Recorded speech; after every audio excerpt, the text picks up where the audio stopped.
दूसरा कफ़ारा के नेक्स्ट आने वाले एपिसोड में आप देखने जा रहे हैं कि निम्मी बहुत ही ज़्यादा परेशान होती है। निम्मी जिसने सितारा की ज़िंदगी को बर्बाद कर दिया। सितारा को निम्मी की वजह से कितनी ज़िल्लत बर्दाश्त करनी पड़ी। आखिरकार निम्मी सितारा को कहती है कि सलार तो मुझे नहीं मिला, लेकिन मैं अब कासिम से शादी करना चाहती हूँ। कासिम भी अब भी शायद तुमसे मोहब्बत करता है। कासिम को कहो कि वो इस तरह मेरे साथ ना करे, मैं उसके बगैर नहीं रह सकती। वो तुम्हारी हर बात मानता है, बस तुम मेरे लिए इतना तो कर ही सकती हो। सितारा कहती है कि तुम पागल तो नहीं हो गई, भला मैं ऐसा कैसे कर सकती हूँ। मैं कासिम से इस बारे में क्यों बात करूँगी। कासिम से मेरा अब किसी किस्म का कोई तल्लक नहीं। निम्मी, मैं तुम्हारे लिए ऐसा नहीं कर सकती। जो कुछ होना था हो गया। मैं भी बोलना चाहती हूँ, तुम भी भूल जाओ। निम्मी कहती है कि मेरी ज़िंदगी बर्बाद हो जाएगी। सितारा, खुदा के लिए तुम कासिम से बस एक बार बात कर लो। जिस पर बड़े ही गुस्से से सितारा साफ इनकार कर देती है कि अब ऐसा नहीं हो सकता। निम्मी कहती है कि कल तक तो कासिम मुझसे मोहब्बत करता था, मुझसे मोहब्बत के दावे किए, अब इस तरह वो मुझसे शादी से इनकार कैसे कर सकता है। सितारा कहती है कि निम्मी, तुम तो कासिम के बारे में सब कुछ अच्छी तरह से जानती थी। जिसने शादी के वक्त मुझे छोड़ दिया, जो कुछ वो मेरे साथ कर चुका है, इतना सब कुछ जानने के बावजूद भी तुम कासिम से शादी करके अपनी ज़िंदगी को क्यों बर्बाद करना चाहती हो। मैं नहीं चाहती कि अब तुम्हारे साथ कुछ भी हो। निम्मी, तुम बहुत ही समझदार हो, तुम्हें तो कोई भी लड़का मिल जाएगा। निम्मी कहती है कि शायद अब मेरी ज़िंदगी बर्बाद हो चुकी है। आने वाले एपिसोड में अब आप ये भी देखने जा रहे हैं कि जुनैद सबा को कहता है कि अब हमारे बीच किसी किस्म की ऐसी कोई बात नहीं होगी। सबा कहती है कि जुनैद, मैं तुम्हें खुश देखना चाहती हूँ, मैं चाहती हूँ कि तुम अपनी फैमिली में सबके साथ रहो। मैं भी तुम्हारे साथ रहूँगी, क्योंकि तुमने मेरी खुशी की खातिर इतना सब कुछ किया। इतने अरसे में तुम्हें अपनी फैमिली से रब्ता करना चाहिए था। यह बात सुनकर जुनैद कहता है कि शायद अब वहाँ जाने का कोई फ़ायदा नहीं, शायद मेरे घर वाले अब मुझे ना पहचाने। सबा कहती कि ऐसी बात क्यों कर रहे हो जुनैद, बहुत जल्द सब कुछ ठीक हो जाएगा। मैं तुम्हारे साथ हूँ, मैं तुम्हारी मदद करूँगी। मैं नहीं चाहती कि अब तुम्हारे साथ कुछ भी गलत हो। जुनैद, वक्त के साथ साथ इंसान को बदलना चाहिए और मुझे यकीन है कि बहुत जल्द सब कुछ ठीक हो जाएगा। अब मैं नहीं चाहती कि आप ऐसा कुछ भी सोचें। जुनैद कहता है कि मैं अब इस घर को छोड़कर कहीं नहीं जाना चाहता। सबा, अब शायद इन चीज़ों की आदत सी हो गई है।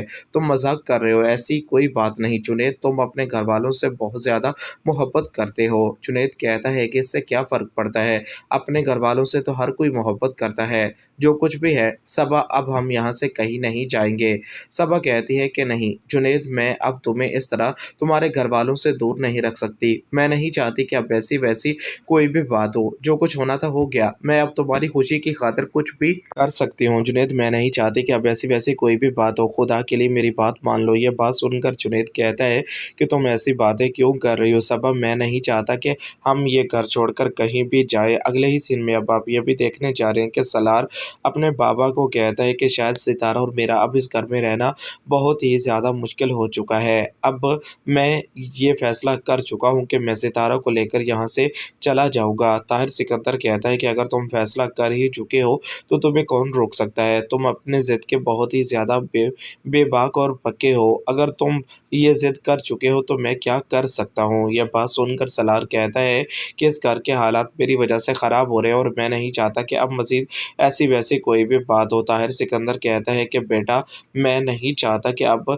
ऐसा कुछ भी हो। तुम हमारी इकलौती औलाद हो, तुम भी अगर हमारी आंखों से ओझल हो जाओगे तो मैं तो जीते जी मर जाऊंगा। सलार कहता है कि आप ऐसी बात क्यों कर रहे हैं, मैं इसी शहर में ही रहूंगा, मैं कौन सा ये मुल्क छोड़कर जा रहा हूँ। ताहिर सिकंदर कहता है कि मैं तुम्हारी माँ को समझाऊंगा, आइंदा तुम दोनों के बीच किसी किस्म की ऐसी कोई बात या गलतफहमी नहीं होगी। सलार कहता है कि नहीं, मैं अब फैसला कर चुका हूँ, मैं सितारा को भी मना चुका हूँ। यह बात सुनकर ताहिर सिकंदर कहता है कि सितारा ऐसा फ़ैसला कैसे कर सकती है। कल तक तो वो फैमिली को जोड़ने की बातें करती थी और अब इस तरह तुम्हें लेकर यहाँ से कैसे जा सकती है। यह बात सुनकर सलार कहता है कि अब मुझे पता चल चुका है कि आखिर सितारा क्या चाहती है। बेटा, जो भी है, तुम कोई ऐसा फ़ैसला मत करना जिस पर तुम्हें पछताना पड़े। आने वाले एपिसोड में आप देखने जा रहे हैं कि शाहिदा बेगम बड़े ही गुस्से से किरण को कहती है कि आखिर तुम क्या चाहती हो, तुम्हें वहीं शादी करनी होगी जहां तुम्हारे बाबा चाहते हैं। अगर तुमने ऐसा वैसा कोई भी फ़ैसला किया तो तुम्हें पछताना पड़ेगा। मैं नहीं चाहती कि बेटा अब तुम्हारे साथ कुछ भी गलत हो। यह बात सुनकर किरण कहती है कि मैं आप लोगों के फ़ैसले को नहीं मान सकती। आप लोग इस तरह मेरी शादी किसी से भी कर देंगे, ऐसा कभी भी नहीं हो हो सकता। मैं आपको बता रही हूँ कि शादी तो मैं करूँगी अपनी पसंद की किरण, ऐसा नहीं हो सकता। तुम अपने बाबा को अच्छी तरह से जानती हो, अगर तुम्हारे बाबा ने ऐसी वैसी कोई भी बात की जिसकी वजह से हम सबको नुकसान उठाना पड़ेगा। ये बात सुनकर एक बार फिर बड़े ही गुस्से से किरण कहती है कि अगर सितारा अपनी पसंद से शादी कर सकती है तो मैं क्यों नहीं कर सकती। ये सब कुछ आप आने वाले एपिसोड में देखने जा रहे हैं दोस्तों। चैनल को सब्सक्राइब कर लें ताकि हर आने वाली वीडियो सबसे पहले आप तक